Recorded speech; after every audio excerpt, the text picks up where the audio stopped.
Hello दोस्तों, स्वागत है आप लोग का अपना YouTube channel RD study centre में। दोस्त, आज की इस वीडियो में आपका भाई बताने वाला है वाणी का भाग 2।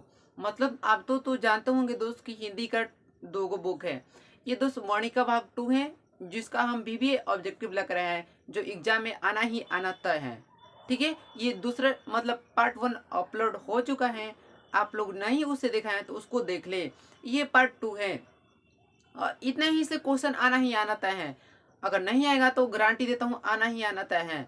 इस वीडियो को मेरे साथ शुरू से अंत तक देखिए देखिए। इससे ज़्यादा मतलब पार्ट 1 और पार्ट 2 मिलकर इससे ज़्यादा क्वेश्चन नहीं आएगा, गारंटी के साथ देता हूँ। तो बने रहिए हमारे साथ हमारे YouTube channel RD study centre पर। ठीक है, तो अगर आप पढ़े होंगे वाणी का भाग 2 तो 12 को क्वेश्चन है। 12 को क्वेश्चन में आप लोग बताना कि हमें कितना कितना नंबर आया है। ठीक है, तो चलिए हम लोग पहला क्वेश्चन की ओर स्टार्ट करते हैं। पहला क्वेश्चन में दिया है दोस्त, सीता के बड़े पुत्र का नाम क्या था।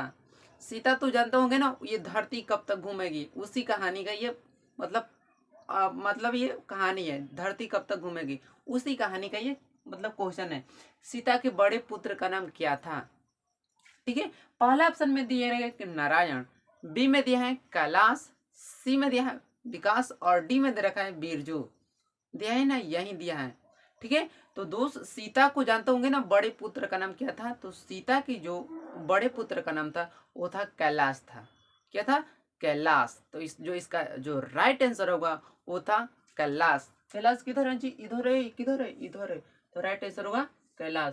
तो आज से सीख लीजिएगा, आप लोग एग्जाम तक याद रखना होगा कि सीता के बड़े पुत्र का नाम क्या था। तो कैलाश नाम था। ओके, चलिए 2 नंबर क्वेश्चन की ओर बढ़ते हैं। 2 नंबर दिए, सीता की कितने पुत्र थे। सीता की कितने पुत्र थे। अच्छा, पहले में दिए हैं 2, बी में दिया है 3 और सी में दिया है 4 और डी में दे रखा है 5। 5 दिए हैं। अच्छा, 5 दिए हैं।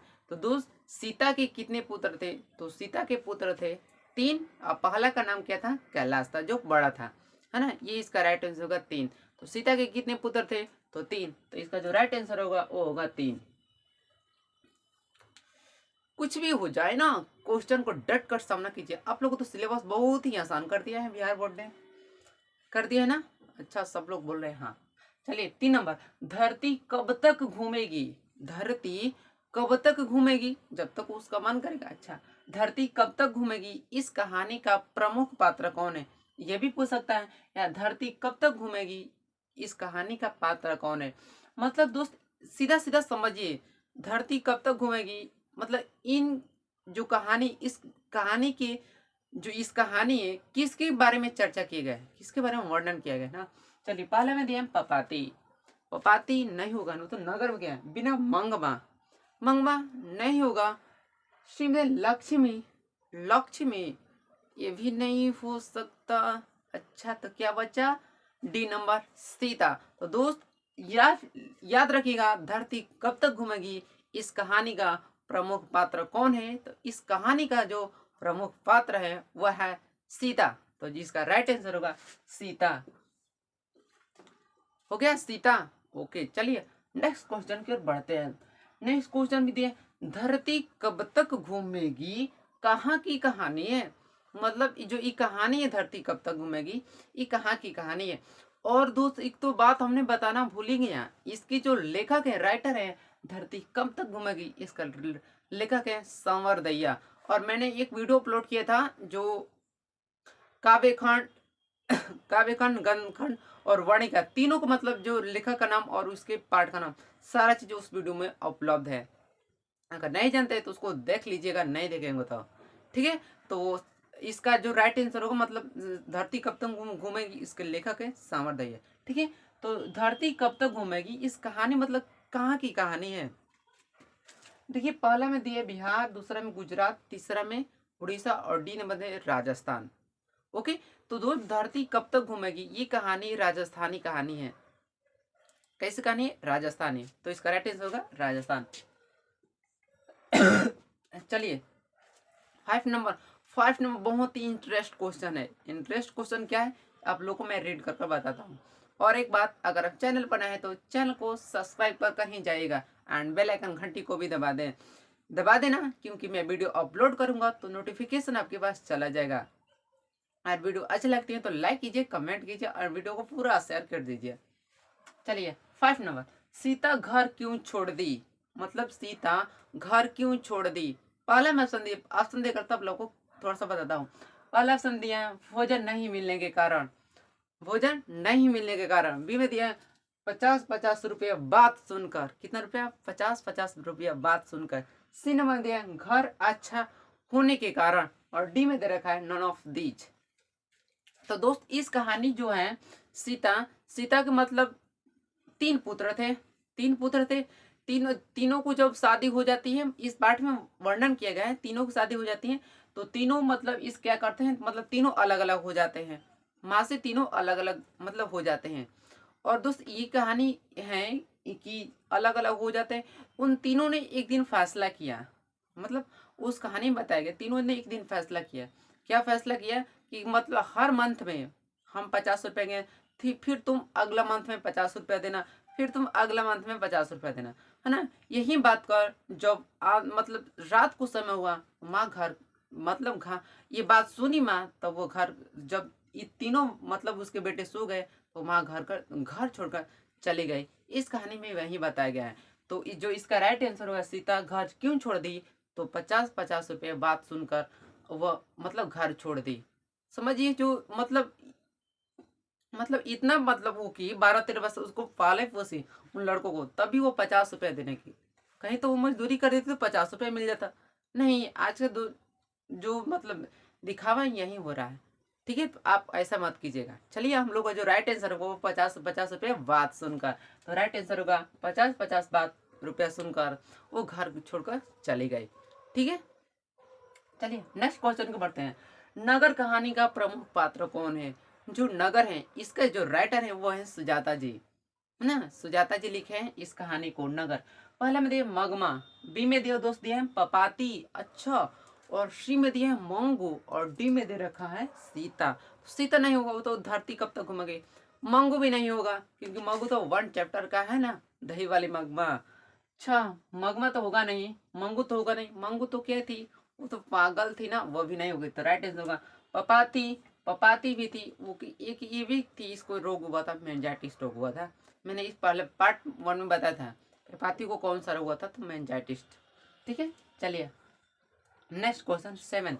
मंगू के अलावा, मतलब जो मंगू थी उसकी अलावा उसकी माँ की कितने संतान थी।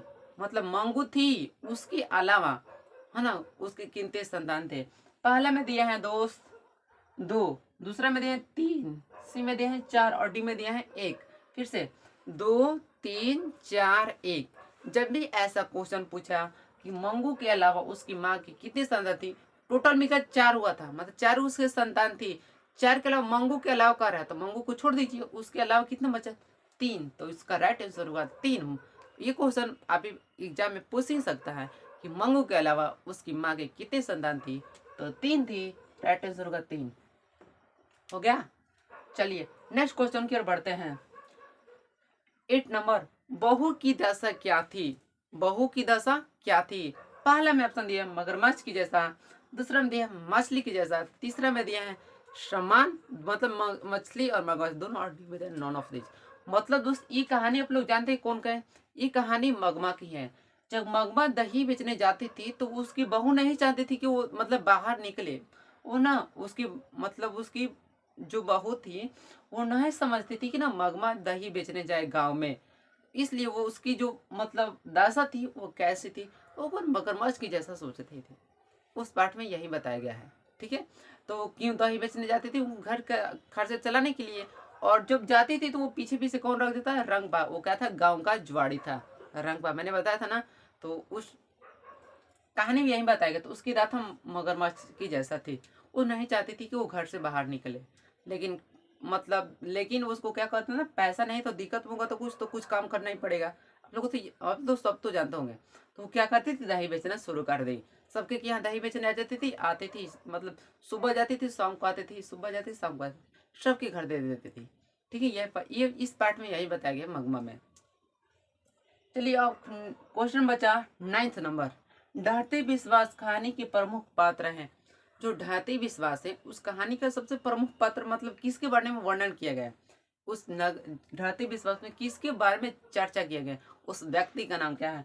पहला दें लक्ष्मी, सी में दें सीता, गीता और नॉन ऑफ दीत। तो सीता गीता होता नहीं कि ये धरती कम तक घूमेगी, और गीता का मैंने नाम ही नहीं लिया, क्या बचा लक्ष्मी। तो राइट आंसर होगा लक्ष्मी। लक्ष्मी जो है ढाती विश्वास कहानी का प्रमुख पात्र है। ठीक है, प्रमुख ये मतलब पात्र ही है, पात्र है। चलिए क्वेश्चन बढ़ते हैं 10 नंबर। विपत्ति अकेले न आकर, ये क्वेश्चन 2018 की सी में, मतलब जो एग्जाम होता है जो लड़के मतलब जिसमें क्रॉस लग जाता है उसको ना सुपरमेंट्री बोलते हैं ना, उसमें जो एग्जाम होता है मतलब 2018 में, उसमें पूछा गया क्वेश्चन। पपाती अकेले न आकर, सॉरी विपत्ति अकेले न आकर संगी साथियों के साथ आती है। फिर से एक बार रिपीट करता हूँ, विपत्ति अकेले न आकर संगी साथियों के साथ आती है। इस पंक्ति से किस पंक्ति से लिया गया है, मतलब जिस ये विपत्ति अकेले न आकर संगी साथियों के साथ आती है, किस पंक्ति से मतलब ये लिया गया है। पहले में दिए नगर, बी में दिए माँ, सी में दिए ढाते विश्वास, डी में दिए धरती कब तक घूमेगी ना, धरती कब तक घूमेगी। तो दोस्त ये चैप्टर मतलब ये पंक्ति है जो है ढाती विश्वास से लिए गए, क्योंकि जब ये इस लक्ष्मी के जो बड़े पुत्र होते हैं कौन, वो लक्ष्मी की एक बड़ा पुत्र था अच्युत, मैंने बताया था ना अच्युत, और सीता का कैलाश है ना, सीता के बड़े पुत्र का नाम कैलाश था और लक्ष्मी का अच्युत। क्या किया था, वो एक बांध था दिलई, दिलई बांध पर चढ़ जाता है, मतलब पानी ज्यादा हो जाती है तो उस बांध को बांधने के लिए वहां पर वो भी जाता है लक्ष्मी का पुत्र, और वहां पर गांव का मतलब आदमी चला जाता है। लेकिन क्या होता है, बांध मतलब बांधते बांधते नहीं मतलब नहीं उन लोग से बना पाता है, फिर से वो बांध टूट जाता है और सभी लोग उस पार मतलब दहाने लगते हैं। इस कहानी में वही बताया गया है कि विपत्ति अकेले ना कर संगी साथियों के साथ आती, मतलब उस साथियों का यहाँ पर ये अर्थ है, उसमें एक लोग नहीं थे अनेक लोग थे, इसलिए साथियों के वर्णन किया गया है। इस जो कहानी है किस पंक्ति से लिए गए, वो है ढाती विश्वास से लिए गए। तो इसका राइट आंसर होगा ढाती विश्वास। ठीक है, ढाती विश्वास से लिए गए। चलिए जाते जाते एक क्वेश्चन बता दीजिए 11 नंबर। मंगू कैसी लड़की थी, मंगू कैसी लड़की थी, अच्छी थी, खराब थी, पागल थी, गूंगी थी। अच्छी थी, खराब थी, पागल थी, गूंगी थी। तो दोस्त ये मंगू थी, इसको जन्मजात से ही, जन्मजात मतलब समझते जन्म लेते ही वो क्या थी, पागल थी, है ना। ये भी इस पाठ में बताया। तो मंगू कैसी लड़की थी, तो वो पागल थी जन्मजात से ही। ठीक है, और एक क्वेश्चन बच गया 12 नंबर। इस तरह पागल पुत्री को, सुनिएगा, इस तरह पागल पुत्री को तो माँ ही पाल सकती हैं। फिर से, इस तरह पागल पुत्री को तो माँ ही पाल सकती हैं। यह किसकी युक्ति है, यह किसकी युक्ति है। पहला नंबर दिया डॉक्टरों की, दूसरा में दिया भांजे के पुत्र को, तीसरा में दिया है समाज के लोगों की, और डी में दिया है नॉन ऑफ दिस। मतलब दोस्त जो ये तो पाठ नाम तो यदि पागल तो बात कर रहे हैं तो मंगू की बात कर रहे हैं, है ना, पागल थी मंगू थी। मतलब दोस्त वो मतलब वो जब जब उसकी माँ अपने पुत्री को डॉक्टर की ही ले जाती थी तो लोग देखते थे कि ये पागल लड़की को अब क्या इलाज करने के लिए ले जाती थी। तो वहां के लोग बोलते हैं, वहां के लोग बोलते हैं रोजीना जाती है पागल लड़की, अब तुम कैसे ठीक होगी। यही मतलब वो जो बोलते थे ये समाज लोग बोलते थे, वहां के लोगों बोलते थे, वहां के लोग बोलते थे। और वो पागल है ठीक थोड़ी होगी, वो रोज प्रतिदिन जाती थी डॉक्टर के यहाँ इलाज कराने के लिए। तो इसका जो राइट आंसर होगा वो होगा समाज के लोगों की ये युक्ति है। किसकी युक्ति है, समाज के लोगों की ये युक्ति है। तो ये रहा आप लोग का ऑब्जेक्टिव वर्णिका भाग 2 का वीवीआई ऑब्जेक्टिव क्वेश्चन था। तो कमेंट में जरूर बताइएगा ये आप लोग को वीडियो कैसा लगा, है ना, ये वीडियो कैसा लगा। और वीडियो अच्छी लगती है तो लाइक करना मत भूलिए, और इस चैनल पर आए हैं तो चैनल को सब्सक्राइब कर ही जाना है ना। और मिलेंगे नेक्स्ट वन के साथ नेक्स्ट वीडियो में। थैंक्स फॉर वॉचिंग एंड जय हिंद, जय हिंद, जय भारत, गुड मॉर्निंग।